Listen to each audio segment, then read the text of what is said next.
অন্য এটা গুৰুত্বপূৰ্ণ প্ৰশ্নৰ উত্তৰলৈ মই পুনৰ আপোনালোকৰ মাজলৈ আহিছোঁ। আজি দেহ বিচাৰৰ গীত বুলিলে কি বুজে, এই শ্ৰেণীৰ গীতৰ আধ্যাত্মিক তাৎপৰ্য বিচাৰ কৰক, বা দেহ বিচাৰৰ গীত সম্পৰ্কে লিখক আৰু ইয়াৰ তাত্ত্বিক আৰু দাৰ্শনিক দিশ সম্পৰ্কে আলোচনা কৰক, বা দেহ বিচাৰৰ গীতৰ বৈশিষ্ট্যৰ ওপৰত আলোচনা কৰক। এনেকুৱা ধৰণৰ যেন দেহ বিচাৰৰ গীতৰ ওপৰত যিকোনো প্ৰশ্ন আহিলে আপোনালোকে এই উত্তৰটো লিখিলেই হ'ব পৰাকৈ মই যুগুতাই উলিয়াইছোঁ। আপোনালোকে অলপ ভালদৰে চাব। এইটো K Handique state open university master degree second চেমৰ যিখন অসমীয়া কবিতা তাৰ অন্তৰ্গত এটা গুৰুত্বপূৰ্ণ প্ৰশ্ন উত্তৰ। নতুনকৈ অহাসকলে মোৰ চেনেলটো ছাবস্ক্ৰাইব কৰি ল'ব আৰু লাইক কমেণ্ট কৰি কেনেকুৱা হৈছে জনাবলৈ নাপাহৰিব। উত্তৰ চাব। দেহ বিচাৰৰ গীত হ'ল আধ্যাত্মিক ভাৱযুক্ত এক শ্ৰেণীৰ তত্ত্বগধুৰ গীত। বুঢ়া ভকত, সংসাৰ বিৰাগী, বয়সীয়াল মগনীয়াৰ, অন্ধ, খৰা, ডেকা লোকৰ মুখত দেহ বিচাৰৰ গীত শুনা যায়। সংসাৰৰ মায়ামোহ, জ্বালা যান্ত্ৰণা, বেদনাৰে ভাৰাক্ৰান্ত আদি সমস্যাৰ পৰা হাত সাৰিবলৈ বা মুক্তি পাবলৈ সাধকসকলে এই শ্ৰেণীৰ গীতৰ মাজেৰে মনৰ বৈৰাগ্য ভাৱ প্ৰকাশ কৰে। এই গীতসমূহ সৰ্বধৰ্ম সমন্বয়ৰ তত্ত্বগধুৰ গীত। মানুহৰ মুখে মুখে প্ৰচলিত এই শ্ৰেণীৰ গীতবোৰ গায়কসকলে হাতত খঞ্জৰি, তাল, বেণু, টোকাৰী, ৰামকলতাল, দোতৰা আদি বাদ্যযন্ত্ৰ বজাই গায় কাৰণে সমাজত ইয়াক টোকাৰী গীত বুলিও কোৱা হয়। এনেদৰে লিখিব। তাৰপিছত চাব, দেহ বিচাৰ গীতৰ আধ্যাত্মিক তাৎপৰ্য, তাত্ত্বিক বা দাৰ্শনিক দিশ বৈশিষ্ট্য। যিকোনো এটা আধ্যাত্মিক তাৎপৰ্য আহিলেও এইটো লিখিব পাৰিব, তাত্ত্বিক বা দাৰ্শনিক দিশ বা বৈশিষ্ট্য বুলি ক'লে লিখিব পাৰিব। ভাৰতীয় ধৰ্মদৰ্শনৰ মূল তাত্ত্বিকতাই দেহ বিচাৰৰ গীতৰ মূল ধৰ্ম সাধন তত্ত্ব। এই গীতবোৰৰ ওপৰত শংকৰদেৱৰ অনাদি পতন খণ্ডৰ প্ৰভাৱ পৰিছে। ৰাতি খোৱা বা ভিতৰপকীয়া সম্প্ৰদায়ৰ ভকতসকলে টোকাৰী বজাই গোৱা এনে কিছু গীতৰ অন্তৰালত ধৰ্মীয় তত্ত্ব প্ৰকাশিত হৈছে।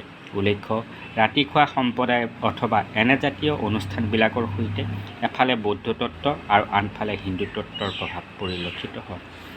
দেহ বিচাৰৰ গীতবোৰে কোনো এক নিৰ্দিষ্ট ধৰ্মৰ মত বহন নকৰে যদিও গীতবোৰ তত্ত্বমূলক গীত। গীতবোৰ শৰীৰ, সংসাৰ, জীৱাত্মা, পৰমাত্মা, গুৰু, ভকত সম্পৰ্কীয় দাৰ্শনিক তত্ত্বৰ কথাৰে পৰিপূৰ্ণ। দেহতে যে 14 ব্ৰহ্মাণ্ড আছে আৰু ই যে ব্ৰহ্মাণ্ডৰ ক্ষুদ্ৰৰূপ, সেয়া দেহ বিচাৰৰ গীতৰ বিষয়বস্তু। দেহ বিচাৰৰ গীতসমূহত মানৱ দেহক কেতিয়াবা সংসাৰৰ ভৱনদীত মেলি দিয়া নাৱৰ লগত, কেতিয়াবা 9খন দুৱাৰৰ লগত তুলনা কৰা হৈছে। সেইকাৰণে মানৱ দেহক 24 তত্ত্বৰ ঘৰ আৰু 9খন দুৱাৰৰ মিলন বুলি কোৱা হৈছে। তাৰ মাজতে পৰম ব্ৰহ্ম ঈশ্বৰে অৱস্থান কৰি থাকে। মনক সাধনাৰ মূল আধাৰ হিচাপে দেহ বিচাৰৰ গীতসমূহে প্ৰতিফলিত কৰে। মনেই 10 ইন্দ্ৰিয়ৰ অধিৰক্ষক। মনৰ কামকে জীৱই নিষ্কাম বুলি কৰ্মৰ পাশত বন্দী হয়। চঞ্চল মনক দৃঢ় গম্ভীৰ কৰিব পাৰিলে মুক্তি বা নিৰ্বাণ লাভ কৰিব পাৰি। দেহ সাধনাৰ ওপৰতো দেহ বিচাৰৰ গীতসমূহে বিশেষ গুৰুত্ব দিয়া দেখা যায়। উল্লেখ্য, দেহ সাধন তত্ত্বত বিশ্বাস কৰা হিন্দু, বৌদ্ধ, নাথযোগী, সহজীয়া পন্থাৰ বৈষ্ণৱসকলে নিৰালম্ব পৰম সত্যক যোগ শক্তিৰ বিকাশশীল গতিৰূপে স্বীকাৰ কৰে। প্ৰত্যেক নৰনাৰীৰ মাজতেই এই যুগ্ম শক্তি সুপ্ত অৱস্থাত থাকে। পুৰুষৰ মাজত শিৱতত্ত্ব আৰু নাৰীৰ মাজত শক্তিতত্ত্বৰ প্ৰকাশ অধিক। যৌগিক বল আৰু আত্মসংযমৰ জৰিয়তে সাধকসকলে মায়ামোহৰ পাশত আবদ্ধ সংসাৰ জগতৰ পৰা সুখ দুখৰ অৱসান ঘটাই পৰম তৃপ্তি আৰু আনন্দ লাভৰ অধিকাৰী হ'বলৈ সক্ষম হ'ব পাৰে। দেহ বিচাৰৰ গীতিকাৰসকলে কেতিয়াবা গীতত সংসাৰখন এখন গহীন বন, এই বনত যেন নানা হিংস্ৰ জন্তু, বাধাবিঘিনি স্বৰূপ মায়া, মোহ, ৰিপু আদি অহৰ্নিশে মনৰ মাজত ধূৰ্ত শিয়ালৰ দৰে খেলিছে তাৰ উল্লেখ কৰিছে। আনহাতে কিছুসংখ্যক গীতত সংসাৰখন এখন হাট আৰু মানুহবোৰ হাতৰুৱা, সংসাৰখন নদী, মানুহবোৰ যাত্ৰী আৰু গুৰিয়াল, সংসাৰখন জিৰণিচৰা, মানুহবোৰ অতিথি, খন্তেক সময়ৰ বাবে জিৰাইছে আদি ধৰণৰ। কিন্তু প্ৰকৃত ঘৰলৈ উকা হাতেৰে যায়গৈ। অৰ্থাৎ দেহ বিচাৰৰ গীতত সংসাৰৰ লোভ, মোহ, টকা, সম্পত্তি সকলো অসাৰ।